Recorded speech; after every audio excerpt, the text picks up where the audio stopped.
Paytaxtın Nərimanov rayonunda soyğunçuluq hadisəsi və avtomobillərdən silsilə oğurluqlar edilib.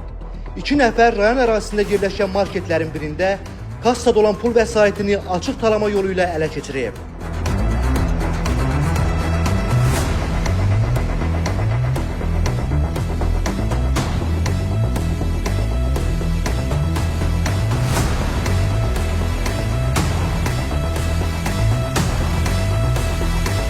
Nərimanov rayon polis idarəsinin əməkdaşları tərəfindən keçirilən tədbirlə soyğunçuluq əməlini törətməkdə şübhəli bilinən, əvvəllər məhkum olunmuş 35 yaşlı Şirməmməd Məmmədov və 21 yaşlı Rəcəb Qulamov saxlanılıblar. Araşdırmalarla həmin şəxslərin əlavə olaraq rayon ərazisində 3 avtomobilin şüşəsini qıraraq nəqliyyat vasitələrindən qiymətli əşyalar uğradıqları da məlum olub.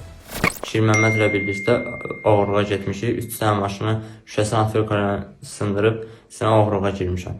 Marketə daxil olmuşam, pulu götürmüşəm, arvad qarşımı kəsərkən arvadı itələmişəm və oradan çıxmışam çölə, Rəcəblə birlikdə hadisə yerindən qaçmışam.